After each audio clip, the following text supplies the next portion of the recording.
Oh, the weather outside is frightful. But inside is so delightful. It's Christmas in July. Let's review. Let's review. Let's review. Want more? Look for. Season 4. Bum. That's right, folks. We are doing So You Want to Be an Imagineer's 4th year of Christmas in July. Can you believe this, Dragon? In one more year, this will be 5 years. Of course, we're not going to be doing quite as many of these as we usually do. We're going to be doing 12 of them, and this means, Dragon, we're quarter of the way there at this point, right? Yeah, give or take. 1/4. Yeah. 1/4. Fractions. Math. Yeah. You know who I bet is good at math because he just seems like a smart guy all around? Who? Matlock! You're darn tootin', yeah. Oh my god. Okay, so Dragon, this is the first exposure I've ever had to Matlock besides the obvious references on Better Call Saul. So I was a little behind on the side characters and everything, as usual, it took me a while to get adjusted to the names, and I gotta say, this is a lot of fun, and the character of Matlock himself, my god, man, he is just so lovable.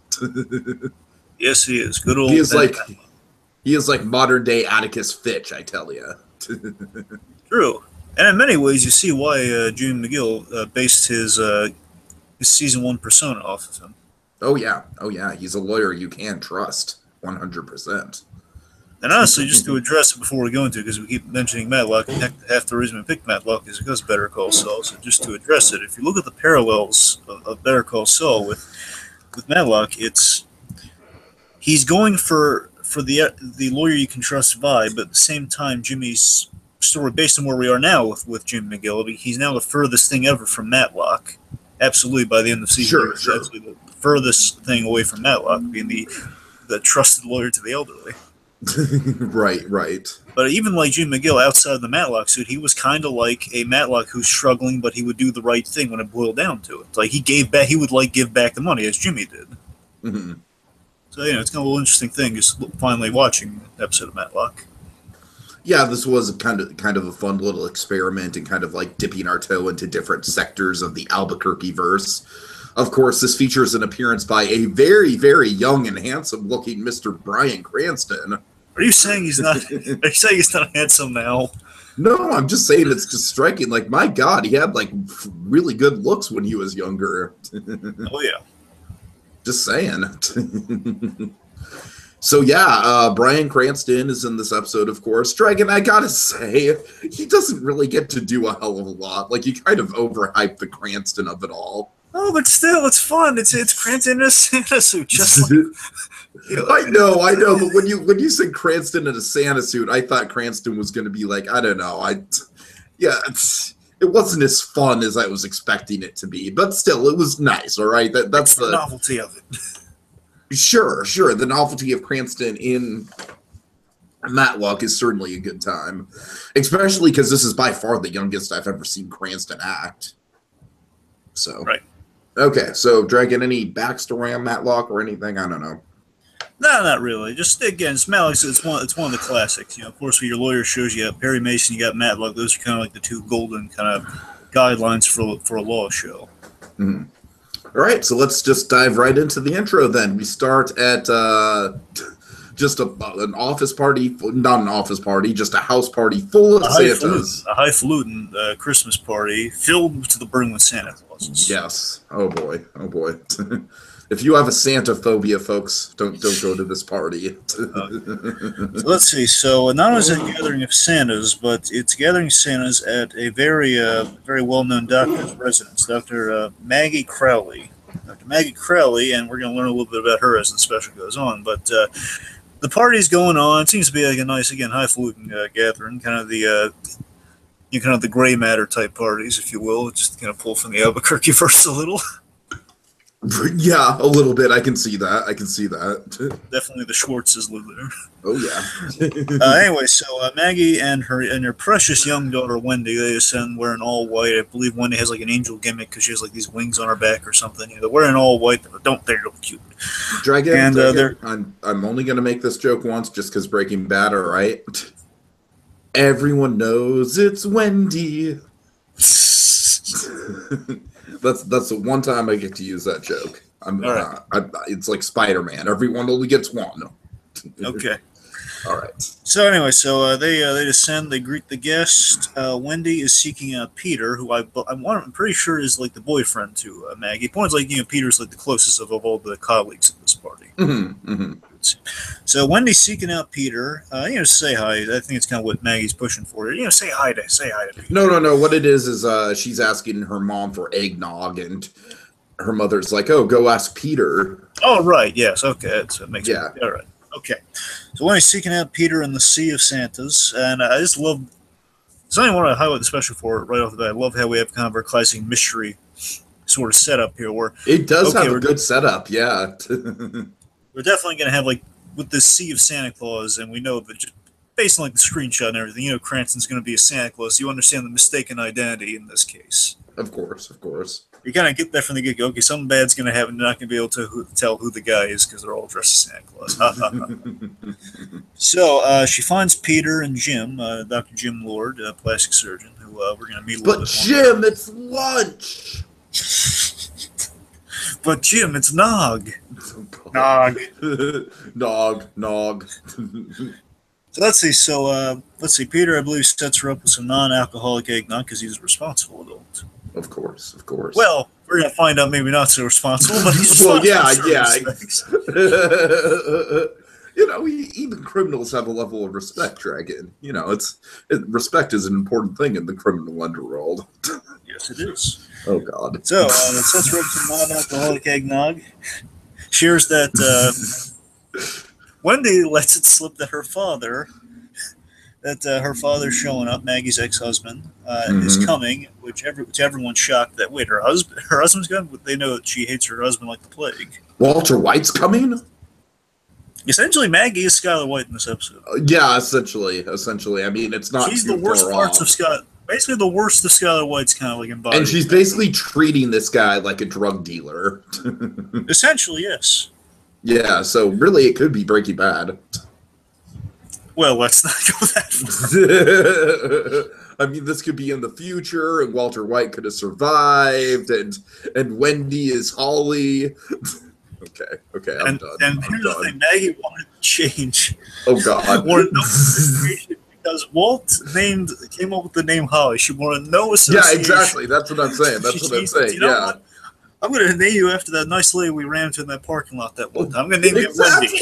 Exactly. It makes too much sense. You remember that business that Walter Jr. and Hank got into with that woman named Wendy? I'm going to name you Wendy. Oh, Jesus Christ. Which really, she did not know the full story there, so it was a horrible idea. But it anyway, all ties together, folks. It all ties together. It's all there. It's all there in the St. Elsewhere snow globe. Okay, back to the plot. All right. That was fun. Yeah, sure. So let's see. Basically the plan is that Santa's going to sneak in as Santa. He's going to blend right in. And then, when's he coming? About 10 o'clock. 10 o'clock, that's in 20 minutes. So, yeah, time is of the essence here. Let's see. So, Wendy arrives, and it seems like Dr. Lord's about to rat Wendy out, but he doesn't, which was a nice bit, I thought, where he could have just, said, oh, yes, Wendy just told me the darnest little secret, and basically said something along the lines, she doesn't think I'm the real Santa. Uh-huh.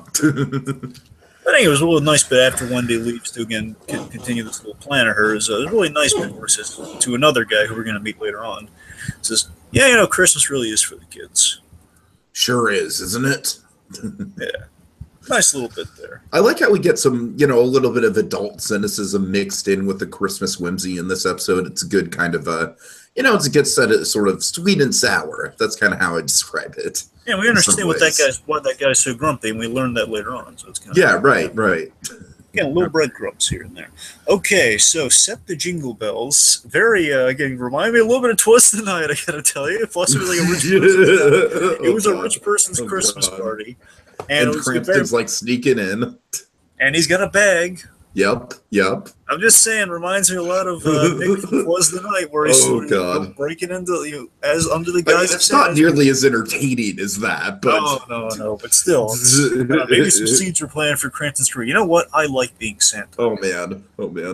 And of course, let's not forget, in Breaking Bad, we do see Walter White in a Santa suit. Yes, we do. All comes together. Anyway, so dude, I would just watch a Walter White Santa movie. Or, I mean, just a Bryan Cranston Santa movie. I mean, I would love it if and why him be dressed in Santa suit just to continue it, but that probably didn't. Oh God. Anyways, so set the jingle bell. Santa with a bag sneaks in while like the other Santas are kind of valet parking. Like he just kind of sneaks in, strolls in. Mm-hmm. No one notices. He sneaks upstairs and he visits Wendy, and there's adorable little bit where where he enters saying, "It's Daddy Claus." Oh God! And it's like, there's the Cranston we know. There he is. I gotta tell you, I think Cranston is not used a lot in this, but I gotta tell you, I think he brings I could see that level of Cranston where it's like the guy in real. Well, like I said, this is like early in his career, right? So you can still see like the twinges of what he'll become. Like he's not quite grown into the peak of charisma that he'd get in something like Malcolm in the Middle. But young Cranston, he's still he's on the ropes. He's getting his footing. Yeah, well, I mean, we have this. You can see like where we have Cranston now in real life, where he in his life he has a daughter, so you kind of see a lot of that real life kind of like sweet relationship between a father and a daughter kind of come through at this point, this early on here. Sure. So it's just really nice is the fact that in real life he has a daughter and seeing how well how well he interacts with this kid here. Mm-hmm. It's Daddy Claus. He's a very loving father. We see it's not setting it that it's like he's after money or anything. He's just he just genuinely wants to see his kid, and the mother is a real taskmaster, not letting him see her. So basically, he's a Sandman. Well, I wouldn't go that far with it. Well, I should say like after the initial like murder, that's when it's like okay, now is he the Sandman? I mean, let's get to the murder. Let's get to the murderer. Okay, let's see. So, I think it's like the best kind of Cranston one in a Santa suit. That's what we're dealing with here. He gives it's a Cranston bearing gifts as he gives not on Christmas Eve, but before Christmas because she wants to. Well, I'm not supposed to open this gift until Christmas. Well, this is probably the closest thing we're gonna have to exchanging gifts on Christmas. So why don't you open it now? She opens it up. And let's see, it's a little doll. It's a little doll she names Emily Amelia. Mm-hmm. Very weird name. I know, really. I mean, did you hear anything else? Because I could have sworn it was like Emily Amelia. I think it's Emily Amelia. Yeah. I don't want to dwell on it too much because it's just kind of weird and a little off-putting, but whatever. Like a nice kind of moment here where then she gives her gift that she hid, and the idea is she hid a gift for her father, knowing this little plan was coming up there. She wrapped it herself. She hid it, and then she gives it to Daddy Claus here, and it's a little picture of him that she drew. And I was like, And of course, Cranston is just like early on, like young Cranston. He's still getting his Emmy on, man. Oh yeah. And they have this beautiful like little hug goodbye, and then unfortunately it is interrupted by Maggie, who just stumbles upon the whole interrupted by Skylar White. Honestly, I gotta tell you, watching this, I was so surprised that they were going this way with Maggie. It was like, I thought you seemed like a nice doctor at first. Like, oh my god, this one was horrible. Wow. Yep. Okay, so she enters and reminding Emerson, Brian Emerson, so that's our Cranston Santa's name. Kind of fitting. It's Brian. Of course, his name is Brian. It's funny that it's Brian spelled differently, though. Right. That's the funny thing to me. I don't understand why they couldn't just let it be spelled the other way. I would get what advantage there is. Anyway, so she reminds Emerson about the restraining order she took against him, and she says that she's called the police. Really, she's about to, and basically saying the response time should be within 3 minutes, so you have 2 minutes to flee. Jeez, lady. Yep, and then she yells at poor Wendy. Wendy was like, she's really just yelling at her, like showing no compassion, like, "Oh, I'll explain it to you later." Saying, "No, Wendy, I'll deal with you later," essentially. But all sweet. Yeah, right. She's just showing no compassion at all. And Just then very unpleasant. this bit to me was really touching. This bit where right before he has to leave now, she hugs him and she's all Wendy's all upset. It's like, "I didn't tell her, Daddy. I didn't tell her." Oh my God, breaks your heart. Yeah. Okay, so now Maggie's putting in the 911 call for traumatic irony. She's putting in the 911. So I love the details we get here. Like the dog is in the room. Mm-hmm. Importantly. Dog's in the room. She calls 911 and names Brian. Yeah, she name drops Brian. Yes. Of course, we have an ominous Santa enter as she's putting in the call. Again, 911's on the phone, so there are witnesses, technically. Mm-hmm. This Santa grabs a blunt object and, as she implicates Brian, saying, "Brian, what are you doing?" And then, can we hear her last shrieks, as she's being beaten to death. Yeah, and I'm sorry, Dragon. At this point, I wasn't really sure if it was just like they took a dramatic turn with the Brian character. So it's like, okay, so is he Sandman? No, he's not Sandman. I mean, obviously, once he meets Matlock, and Matlock's really sympathetic to him, obviously we take a turn, but... He's not stealing for his daughter, he's just trying to do... No, I know, but if he killed his wife, he'd kind of be Sandman. Sandman didn't kill his wife. Where's the Sandman connection coming from? Yeah, see, not everyone who has a daughter is the Sandman, T. All right. To be fair, I'm just kind of being goofy for the sake of being goofy with the Sandman thing.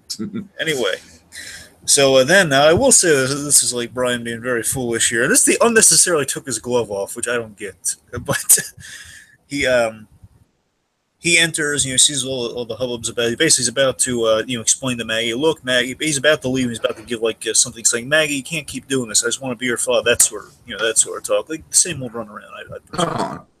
Like a kind of a sheepish apology, he'll leave, but then he sees, oh my God, she's dead. He checks the body, and then he foolishly picks up with an ungloved hand. That was kind of dumb. I have to say, I like this special. I got to point that out. I mean, first of all, why does he have the one glove off, and secondly, just why would he pick it up with the ungloved hand of all hands? Yeah. And then just worse moment for him happens where as he's like standing over the body, then the rest of the Santas enter because the dog's barking now. Yeah, the Santa Brigade comes. Yep, Santa Brigade comes. Also, it's kind of an important note to that the dog is barking when Brian enters, but the dog is silent when the actual killer comes. Oh yeah, so they all witnessed yes, they all witnessed the misunderstanding. Oh yes. End of kind of the opening. Dun, dun, dun. All right. Okay, Act 2. We have Matlock introduced for the first time. And Dragon, like I said, I gotta say, this guy is he's just very, very, a very pleasant man. I don't know. I was really charmed by him. Very lovable Andy Griffith, who also is one of the Frosty specials, by the way. Wait, this is Andy Griffith? Yes, Tiki. It's Andy Griffith. Andy Griffith show, Andy Griffith? Yes! Oh, holy shit. I knew he sounded familiar. I'm sorry. I'm dumb when it comes to casting. Wow, okay. Well, that shows how much I know about pop culture, folks. I mean, no, Dragon, it's funny. It's like, don't get me wrong. Like, I love the Andy Griffith show. Obviously, that was when he was a lot younger. So, I knew there was, this lovable quality to him. And I was like, I really like this guy. But, yeah, now it makes sense. It's like Grandpa Andy Griffith. All right. I can buy into it now. All right, I'm on the same page now, Dragon. Tiki smart. Oh, we'll see for how long. So. Oh, not for long at all. Trust me.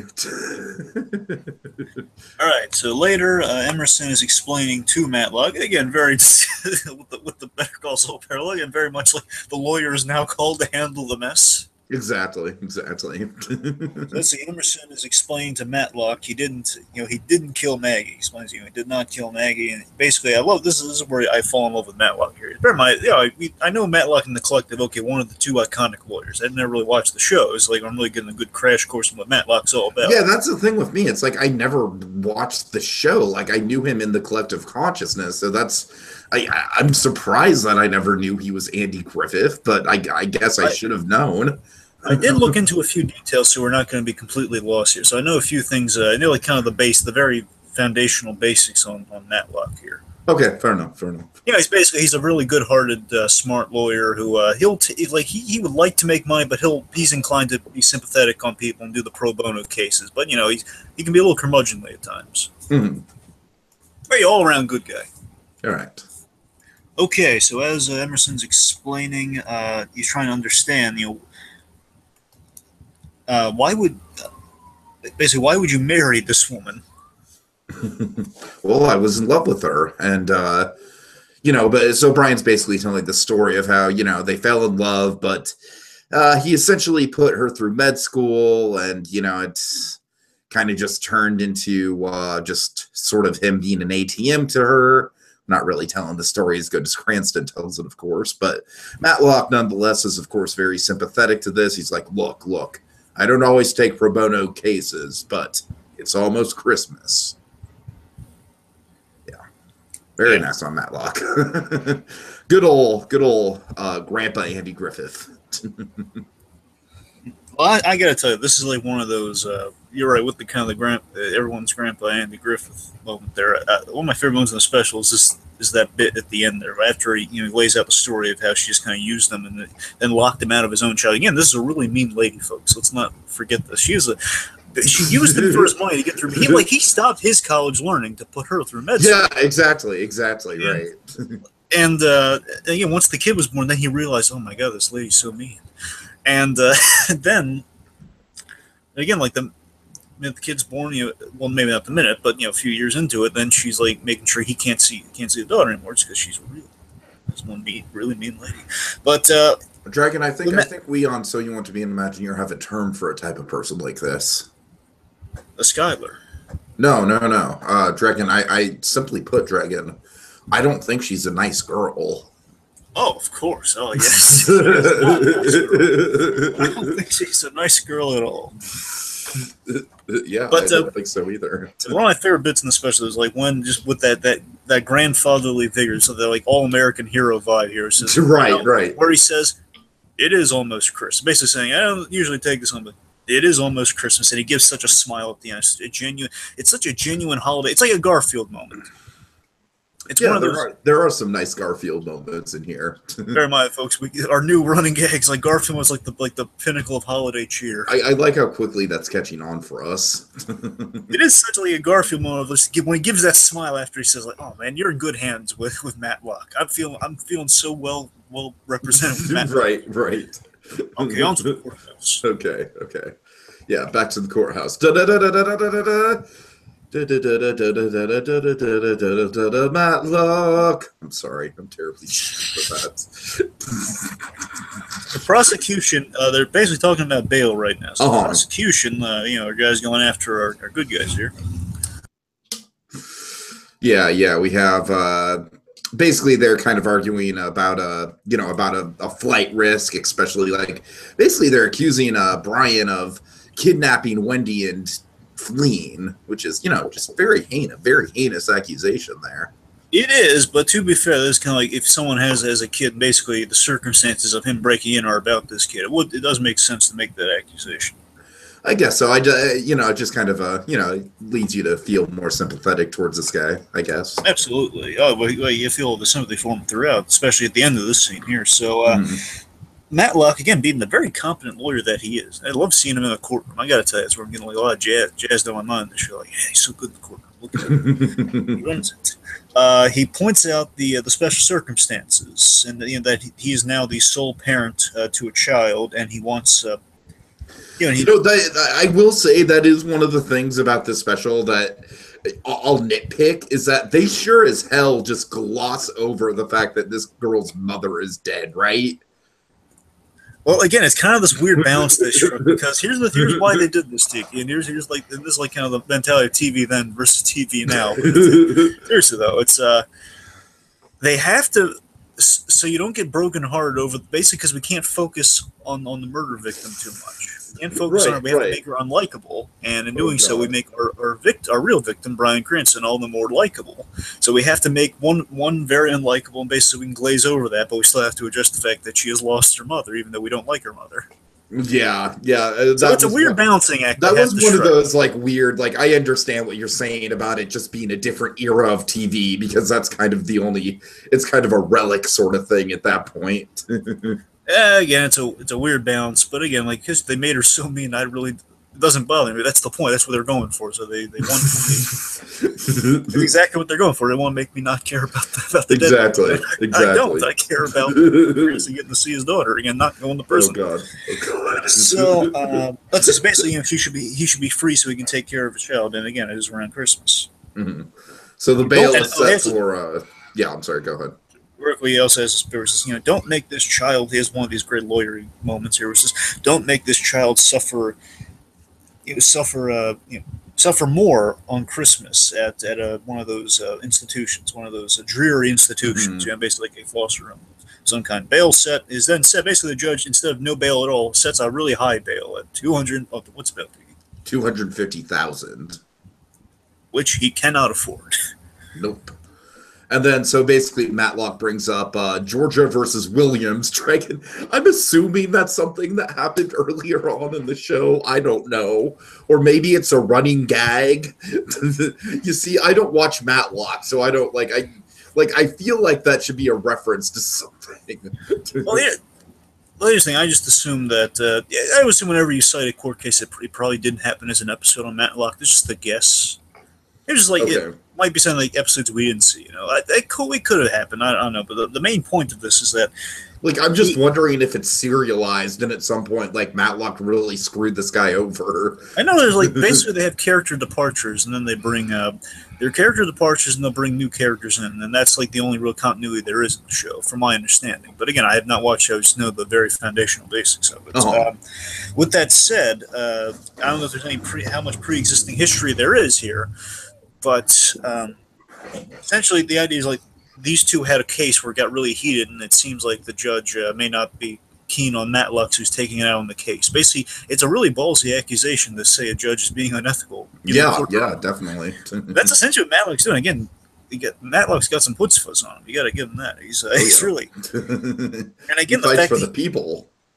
Yeah, he approaches the bench and he calls him out on it, and I love that even the prosecution's kind of trying to quail, Matlock, saying, "Hey, have it down." But she's trying to help him even. Right. And let's see. So basically, he's making some really gutsy accusations of he's holding a grudge against Matlock, and they're basically getting really incensed at each other. They really are. They're one foul move away from holding him in contempt, and just getting really ugly in there. Mm-hmm. But Matlock, again, he shows you how much he cares about this kid. Yeah, he composes himself. Unfortunately, it's a no-go for the reduced bail. But bail set $250,000. He goes back to assure Emerson that everything's going to be fine. He'll work something out. I know at a certain point in the series, Matlock starts to take on, maybe because of this homework, I don't know if it's directly because of things like this. He his standard fee at some point is $100,000. Mm-hmm. Okay. But bear in mind, he gets kind of shafted out of the pay a lot of the time because again, he takes pro bono cases, he takes leniency, he takes he helps people out a lot. So that's kind of why he probably wouldn't be able to just instantly pay the guy's bail. Sure. Anyway, so he says he'll work something out, which is that he's going to watch the kid, which is a nice gesture. It is. All right. Kid gets written out of the special pretty quickly, but hey, it was nice while it lasted. All right, but in all seriousness, we do get this very heart-tugging scene where Matlock has to, oh God, Dragon, it's such a real-world issue, right? You can't see your father on Christmas because your father might have murdered your mother. Yeah. Yep. I don't know, just, very harsh. I mean, look, Matlock's putting it the best way he can. You know what I mean? He's being a grandpa about it, but... I just want to make sure we're not jumping ahead here. We're talking about the nighttime scene, right? No, I'm talking about the first time that he comes in. You're not talking about the cereal thing, are you? No, I'm not talking about the cereal thing. Okay, No. good. Right, sorry, I just wanted to make sure. Yes, I got you. No, I'm talking about the first time that he talks to the girl. Right. He basically has to explain why the father can't be there, right? Or am I? Well, I'm pretty sure it's he gets in the speaks of that in the morning. But before, it's like there's a scene at night, real quick. There's a scene at night where he's tossing and turning, and he finds Wendy at his bedside. She can't sleep, so Matlock he reads to her. Oh, this is really sweet.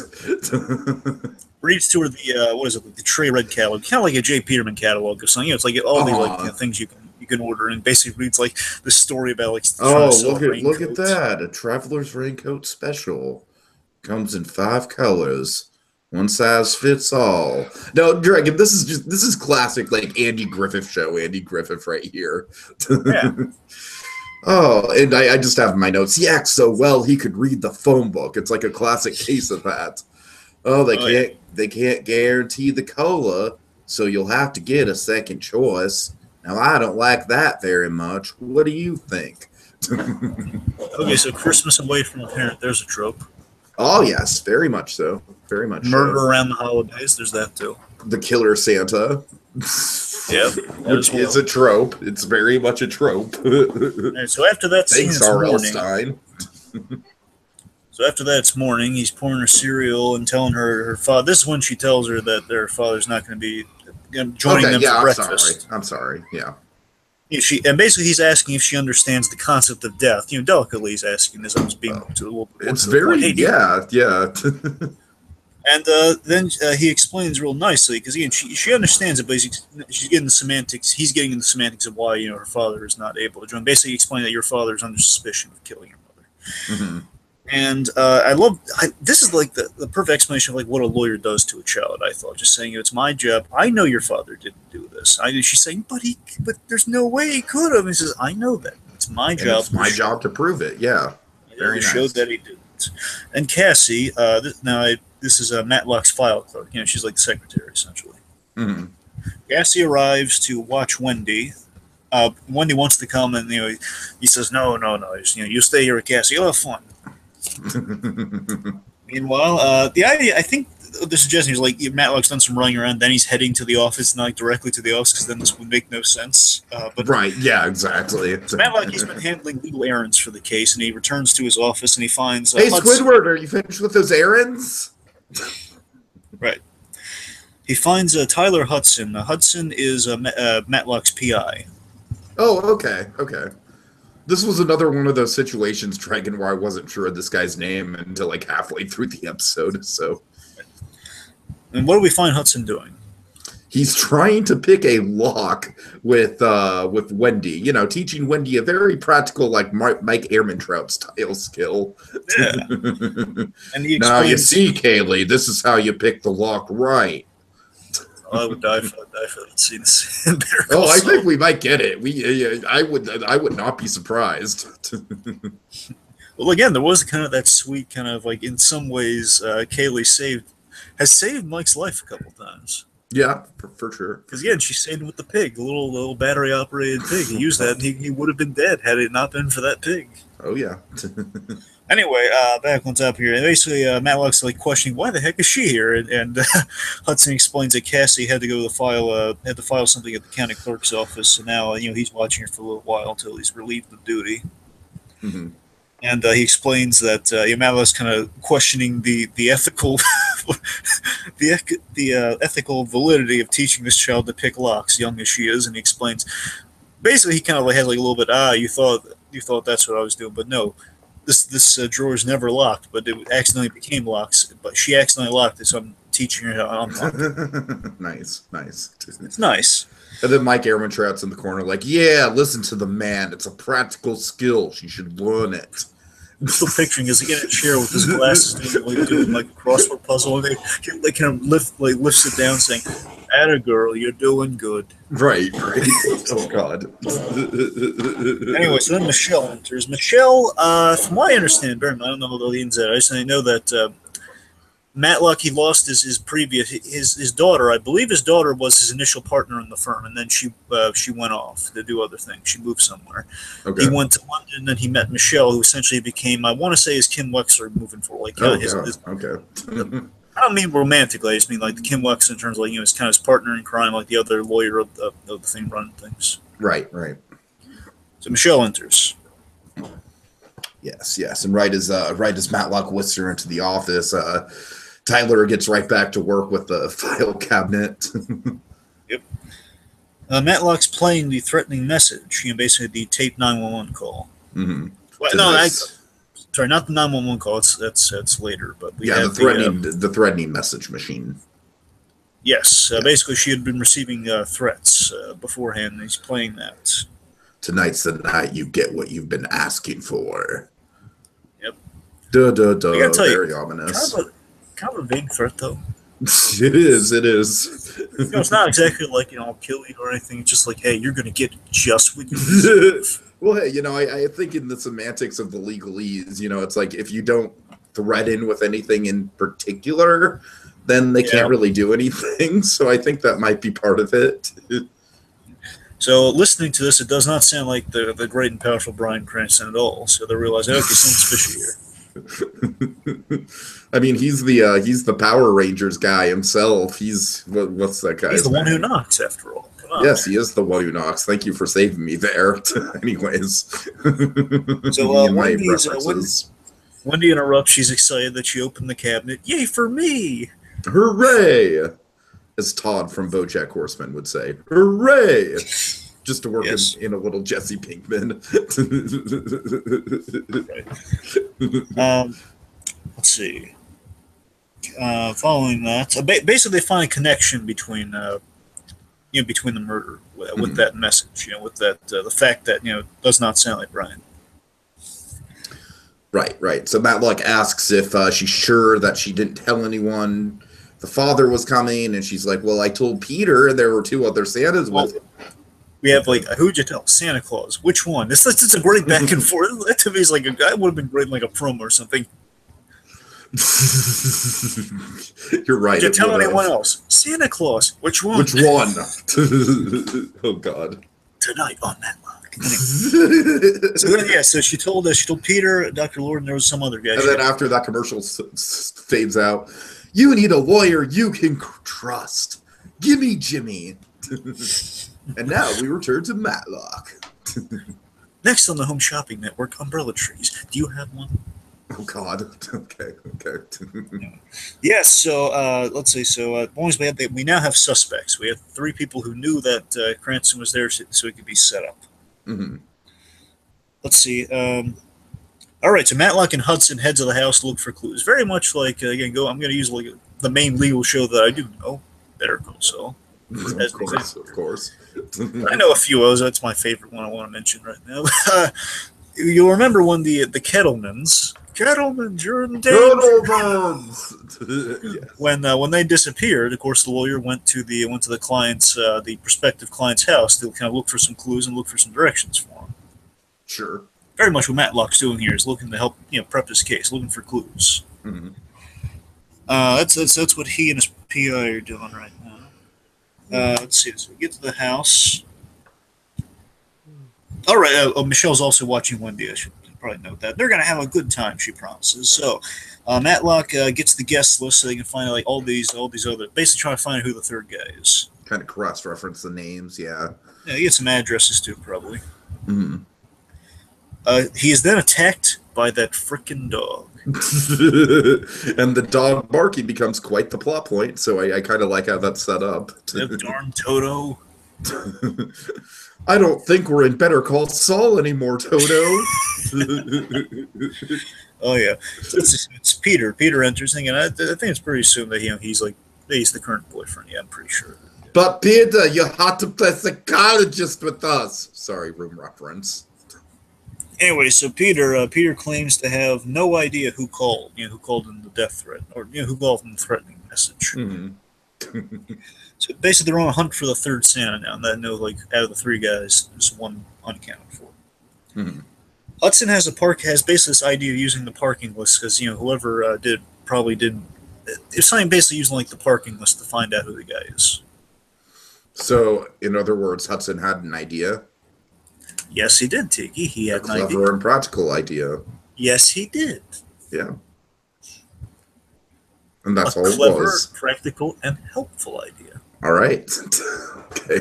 So then we have this gag here, and it's like something Matlock does a lot. They infuse like some kind of like jovial, like kind of Hallmark humor here and there, where it's like, hey, the dog's coming for him. Oh, we gotta get in the car fast. Right. All right, so Michelle, like how practical and kind of Kim Wexler like Michelle's being in this scene here, where she's talking to Dr. Lord, again, chasing down a lead of her own. Mm-hmm. No, wait, where's the kid? Well, no, the kid's probably with Cassie now. I mean, saying she's watching. This is what I'm saying, Dragon. It's like a small nitpick. It's like the kid just kind of gets dropped out of the plot after a imagine how that conversation would go. Hey, we're gonna have a lot of fun. Let me show you to someone who might have killed your mother. That's what I'm saying. Oh God, this guy might have killed your mom, and you were you helped it happen. See that guy just pointing like so excitedly. See that guy over there? You see him? See him? He beat your mother brutally to death with a blunt object. Merry Christmas! Oh, we have a sick sense of humor, don't we? Anyway. All right. There's the kid. That's what kind of stuff you open the floodgates with. Where's the kid? Remember that. So, Michelle's talking to Dr. Lord, who does not know who the third Santa was either. He doesn't know either. And then he's asking some very offensive questions, asking, who do your nose or your eyes? And of course, she's very offended. No, they're mine. They're mine. Now, let's see.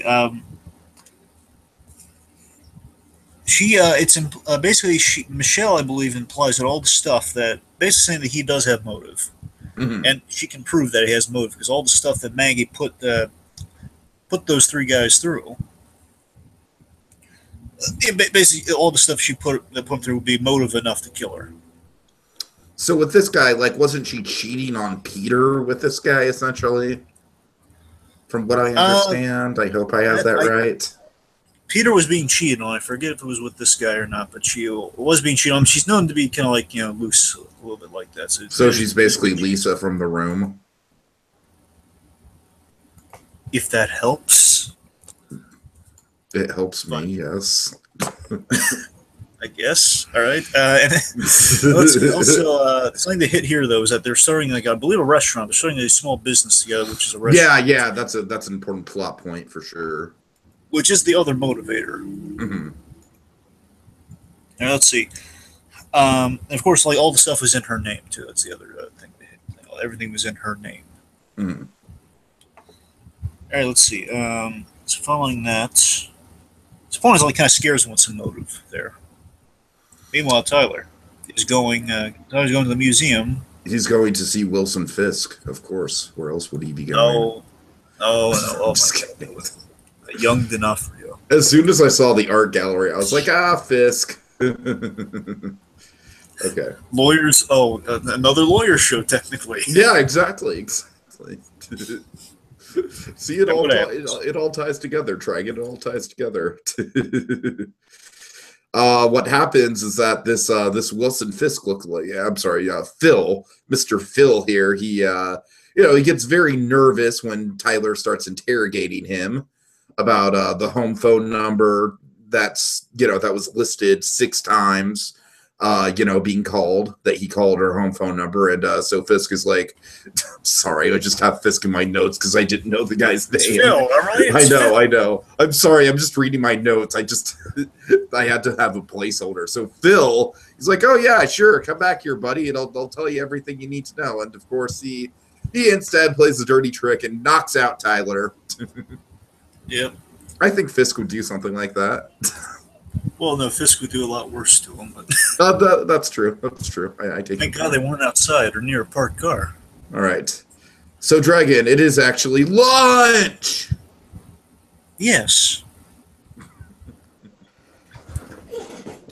Okay, so we basically get some exposition about the judge. The judge is cranky that he's not spending, that his children are spending Christmas with his ex-wife. You're talking about. No, we have a scene before that. Do we? I'm so sorry. So after he knocks out Hudson, this is kind of sure? weird.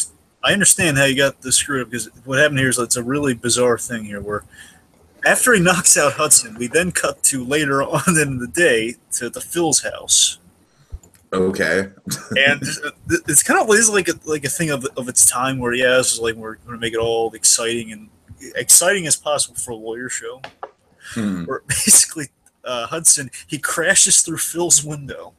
Oh, and chases him again. It's like we have to work in as much action as we can. Oh yeah, I'm sorry. You're right. Yeah, that was kind of ridiculous. I would say it's also kind of random because I guess that's the reason why it's not in my notes because I had no words for it. I was like, wait, what's going on here? I don't know. It's just kind of strange that he's just traditionally we knock him out, then we go to that scene with Matlock you were about to get into, and then we cut back to this. But no, we have exactly, right. Okay, Hudson kind of gets his revenge here, where he chases him and he overpowers him and basically kind of interrogates him here. Then Phil goes into his stuff here. Importantly, kind of his out. His motivations for making the call. He admits yes, I did make the threatening call. I made the threatening call. I didn't kill her. We then check in after the Matlock scene. That's like half of the scene now, half of the scene later. So basically, he's saying his wife left him after Maggie. He assumes botched the operation. And he was going to the party to have it out with her. He didn't really let her have it. And then Hudson has this real nice sympathetic moment with the man. Hudson's really good in this. I gotta tell you, I enjoyed Hudson in this. Yeah, he's fine. Yeah, nothing like spectacular. So, I mean, Hudson's you can't beat a side character like Howard Hamlin, that's for sure. Well, of course. Yes, Hudson's offering some sympathy for basically it's nice to talk it out, talk it over. Anyway, then we have Matlock. Matlock's trapped by to spread Christmas cheer to the judge. Yes. Now, I want to bring this up now. Is the judge the Scrooge? Yes, Sticky, the judge is the Scrooge. Okay. Maggie was also a Scrooge, but she died, so she doesn't count. The judge has a small Scrooge arc, but it's there. It's there if you're looking for it. Yes, it is. He brings a tree at the end. Spoiler alert. It's our first judiciary Scrooge. Oh God, is it? Is it our first judiciary Scrooge? Or judicial, if everyone. Oh, it's our first judicial Scrooge. Oh man. Okay. So what Judge is up Franklin with this judicial Scrooge? So basically, Matlock's inviting our Scrooge here to an office party, Matlock's office party. Mm-hmm. I'm going to ignore your attempt to influence the outcome of this trial, Matlock. And this is nice. This to me again, this is kind of like synonymous with kind of a Jim McGill moment from Better Call Saul here. Again, it's like the early Jim McGill, very much like Matlock here. It's very simple. We're saying, no, it's not that. It's like, no, I'm not trying to influence you. I know, and this is really nice. Where it's like he has more of a reputation than Slippin' Jimmy than he probably deserves in season 1. Yeah. And he's basically saying, I know you're without your children this year. Basically they're not with them, so he's going to be all alone for the holidays. How about basically saying, why don't you show up at our Christmas party? I'm just often you'd be alone around the holidays. No one should be alone around the holidays. He says, I'm busy. Very Scrooge. I'm busy. How about a happy humbug? Again, this is like the Jim McGill kind of rapacious wit of Matlock here. Then he leaves. He leaves, but he leaves with a Merry Christmas thing. Merry Christmas. Which is really nice. Really nice. And again, the judge kind of takes him with he's thinking here. Like, that Matlock. I don't know what goes through that guy's head. Okay, so let's see. So we cut back to Hudson. Hudson's talking things out with Phil. Let's see. He could have killed Maggie. He was mad enough to kill Maggie, but someone beat him to it. Mm-hmm. Let's see. So, right. So let's see. He basically saw who the possible killer was, but he has his own problems. Did he have any distinctive features? He looked like Santa Claus. But Phil has his own problems. He doesn't want to get involved, and very obviously, he did see something. He's saying, "I don't know anything. I didn't see anything." And of course, Hudson kind of appeals to the sense of humanity. Is like, look, I got a client who's going to spend Christmas in jail, and if we don't find the real killer, he might not live to see Christmas at all. Yeah. Very high stakes. And there's also a hyperactive little girl who adores her daddy, and gosh darn it, you don't want to see them separated on Christmas, do ya? It's a very rousing speech. Yeah. Anyway, it seems to be a no-go. You know something, but you're saying nothing. I'll see you around, Phil. Yeah, there's that see you around feels like saying, yeah, I'm going to see you around because I'm not right, right. And again, like we really follow Hudson along because we have another kind of success. Yeah, I was surprised with how much screen time Hudson got. I mean, of course, this is coming from someone this is the first episode of the show I've ever watched, so I don't know how much screen time this guy usually gets. I know he's a main guy, so I mean, I guess it shouldn't surprise me that much. Sure. Hudson is looking for Mrs. Tracy, Phil's wife. Mm-hmm. Well, looking for her file would be more accurate. Looking for her file, which would lead to her, but yeah, he's looking for her file. He's going to Dr. Lord looking for her file. Let's see. It can't be subpoenaed. Basically, he's Dr. Lord saying, well, hey, it can't be subpoenaed. So even if you wanted me to, I couldn't give it to you. Matlock. Basically, Hudson makes the case that hey, Matlock's such a good lawyer. He can prove. He can prove beyond a reasonable doubt. Basically, he can prove reasonable doubt by looking into your looking into your motive. Again, the similar case previous before that. Hey, you have enough motive here, buddy. I could look and just find. Basically, I could find a reason to get the file. Mm-hmm. Hudson's very confident to get that subpoena. I mean, I think he's bluffing, but he's just so confident that he gets away with it. Yeah, it's like let's see, what's he say? He's like he basically asked for a signature or something. I don't know. Anyway, he gets cooperate. Yeah, basically, then Dr. Lord cooperates. Dr. Lord cooperates and asks, "Can I see her now?" Yeah, gives him the address and also gives him a picture. And I love how this is kind of like a leftover style Dragon, where it's like he looks at the picture and he has a reaction, and the reaction's not quite what we're expecting it to be, but we don't know what it is yet. You did this to her? Such an ominous. It's like such an ominous. It's like that's what I'm saying. That's what I'm saying. It reminds me of the Lori photograph in season 3. You know what I mean? You know what moment I'm talking about? I hope you do. Evie, fake Evie. Oh yes. Okay. There you go. There. I'm sorry. I just wanted to make sure you understood that reference. I forgot I used random photograph, but now I got it. Do you understand that reference? I understand that reference. Okay. I understood that reference. Good. Anyway, so it's like kind of what's scary. It's scary what you don't see type moment. For sure. Meanwhile, Phil answers again. We keep following. I forgot how successive again. Traditionally, we don't do this sort of thing, so I'm a little thrown off by it. Then we have the next Hudson scene where Phil answers the door. What do you want? What? That's how you answer the door. No, Merry Christmas. Merry Christmas. Now go away. Right. And he brought a present, which is his restored wife. Oh, this is so beautiful, man. This is like the cheesy, like dollar store version of the Hey Arnold moment, which is still nice. You know what I mean? Yeah. Like it's not nearly as good as the Hey Arnold moment, but it's nice. It's nice. It's like, oh, you could have any man in the world. Why would you have me? Because you're the man I want. And I'm just like, oh, ain't that cute? Yeah, it was all a misunderstanding. They're all good. They just needed to clear the air like that, and it's. Then basically he tells Hudson, "Oh, I owe you a lot. How about some information for starters?" Mm-hmm. Basically, a little information on Santa Claus. That's what I want under my tree. Yeah, that's the line. All right. So meanwhile, Matlock has an eyewitness.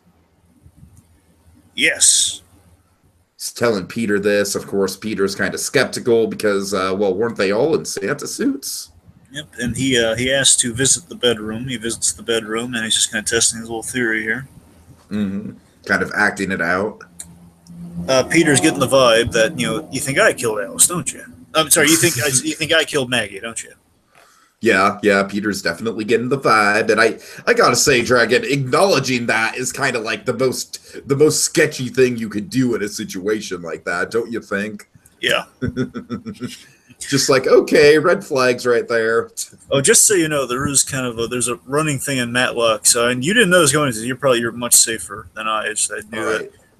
The tradition in Matlock is whoever's on the stand at the end is the killer. Whoever's on the stand at the end. Okay.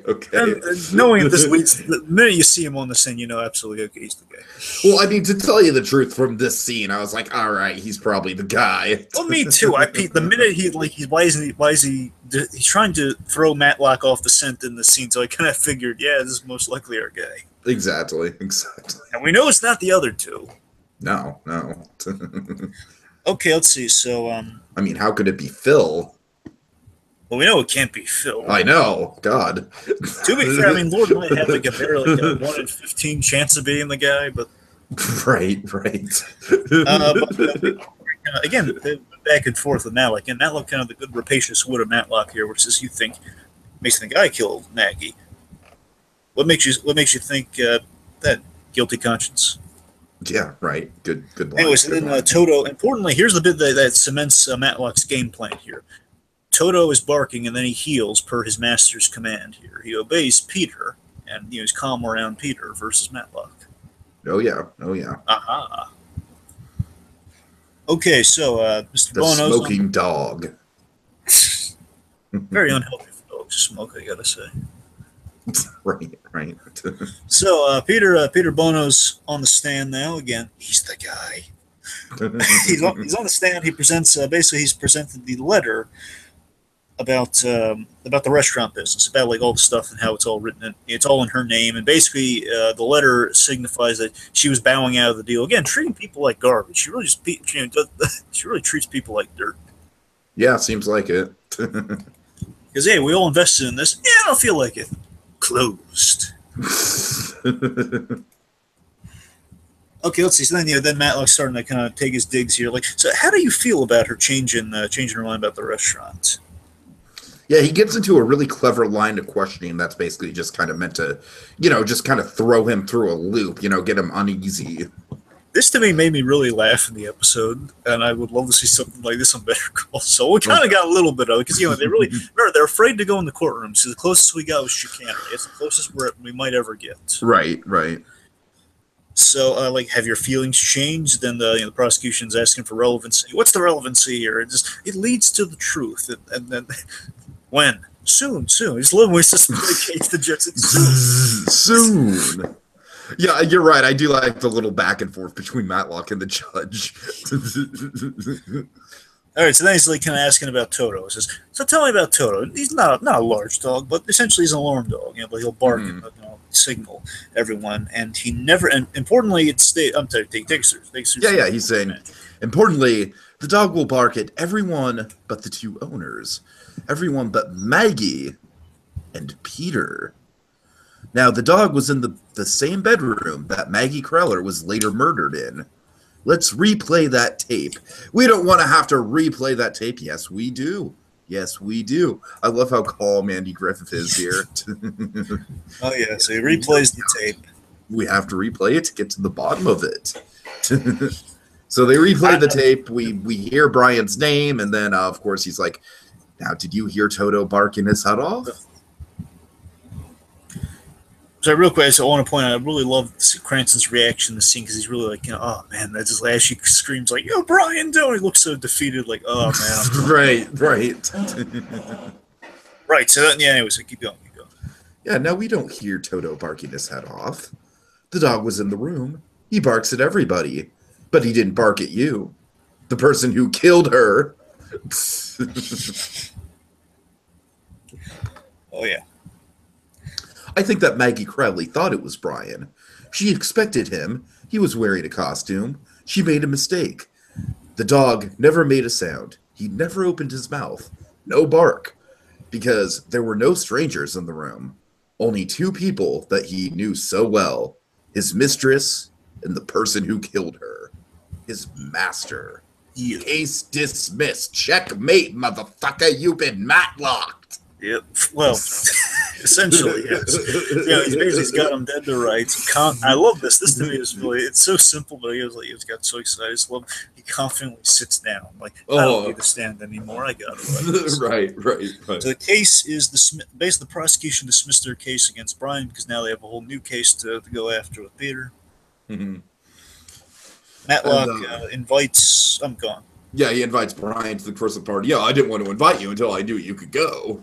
That was really sweet. I like that kind of camaraderie there. It's like so Yeah. gracious. And then, of course, Wendy and Brian are reunited. It's so sweet and so nice. And the judge takes notice of all this Christmas talk. Oh yeah. Oh yeah. Then we have the office party. The office party. Christmas at the office. Christmas trope. Yep. The judge arrives with a small tree. Small tree. Christmas trope. Yep, small tree, and also again, very economic tree, kind of like a Yes. very Yes. easy to move tree, kind of like an umbrella tree. Oh yeah. Oh yeah. You know it. And there you go. The judge has his little mini Scrooge arc. We can And check that off the list. a really nice line, a really sweet, kind of like again, this is one of those almost one of those Garfield ones here. You can't have too many Christmas trees. You know what they say, Oh yeah. too many Christmas trees. Have some eggnog. It's such an inviting Matlockian welcome. It totally is. It totally is. Merry Christmas to Wendy, and this is nice too that we Brian wishes Wendy a Merry Christmas, and it's nice that she got what she wanted. Christmas Day with her father. Totally. Totally. All it took was the death of her mother. Right. To be fair, it kind of had it coming. You know, for kids. Okay. And they all toast their eggnog, and Matlock has the final line because it's his show. Merry Christmas, and to all a good night. And Dragon, I just want to point out, it ends on the goddamn cheekiest, like, shit-eating grin I have ever seen on Matlock. It's just great. It's such a great freeze frame. Oh, yeah. All right, so that was Matlock, The Gift. Final thoughts, Dragon, before we go into tropes and whatnot. I enjoyed it. I don't want to say it's dated. Of course, there are a few things like, that we did that just for the conveniency of the story, but on the whole, I really liked it. Yeah, I mean, I will say it doesn't hold up as well as something like, let's say, the Lou Grant show. Like, that is one that's from the same time period. It really kind of held up a lot more. But like I said, I think the big treat of this was Andy Griffith. I wish Bryan Cranston got to do more. But yeah, it was a good, solid introduction to the character and whatnot. You know, we had some fun kind of connections to the ABQ verse in this podcast, so that's always nice. Okay, Dragon, before we get to tropes, just so I don't forget, do you want to peek behind the wrapping paper? Yeah, sure. Let's peek beneath the wrapping paper. All right, what do we got coming up next? Goldbergs.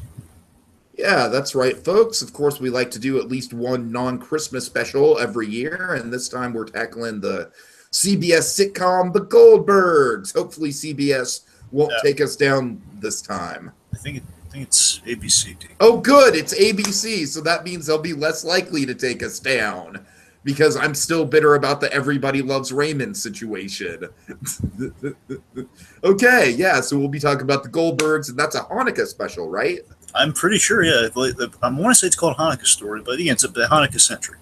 There you go. So I have no idea who the hell these characters are, but hey, you know, you got to love the diversity, bringing different cultures into the mix. Hopefully it won't be as batshit crazy as the Proud Family one was. I mean, that's a high mark to beat, so I doubt it'll get there. Should be a nice, fun time. All right, Dragon, let's go into some tropes and then get the heck out of here. Right. Okay, so of course we have the costume party, you know, of all the different Santas. The Santas converging. We have eggnog. Yep, we have Cranston in a Santa suit. Cranston in a Santa suit, which has become a trope. Yes. Yep, we have the small, econo-sized Christmas tree. Indeed. Let's see. Judge. Yeah, I would say probably the heartfelt story of like parental bonding and whatnot. Murder around the holidays. Murder, to quote the Minority Report precog. Right. Let's see. Of course, the office party to end things out on. Yep. Let's see. Not being away from parent on Christmas, being away from family on Christmas. Right. In many respects, with the judge and also with, of course, Brian and Wendy. Heartfelt, homemade Christmas gifts. Because then she drew a picture of her father. There you go. Divorce around the holidays. Divorce. Oh God, yeah. Better get Spielberg in here. I don't know. I think that's That thing is reuniting someone with someone else around the holidays. Is of course the reuniting with the court case and the reuniting with the husband and wife. With husband and wife, yeah. Which honestly, I thought like it was even more sweet in some respects. It was just like, look at that. It's like, it was just a stupid misunderstanding. Those dumb people, they just need to communicate. Anyways, yeah. Okay, folks. So yes, this episode didn't have quite as many tropes to break down as our last couple ones did, but it was still a fun, memorable time. And of course, as Matlock would do, Dragon Matlock would, would take a look at all the evidence of all these tropes and kind of file them away and categorize them and whatnot. And that's what we aim to do here. Tiki, here we go. Sweet, here we go. Sweet, loving Tiki. I implore you, please, to convince the jury, to convince the plaintiff, to convince the defendant to please answer the big smoking gun of a question, Tiki. The big question that's on every person's mind from here to LA. I ask you, tell me. I ask you again, I want you to raise your hand here on a Bible. I want you to answer this question in front of us and baby boy Johnny. I want you to tell them, to explain to me and all these kind-hearted, seasonally minded people. How are we going to do that? By putting the mistletoe underneath the microscope. Next time on Christmas in July. La la la la la la la la. But Andy.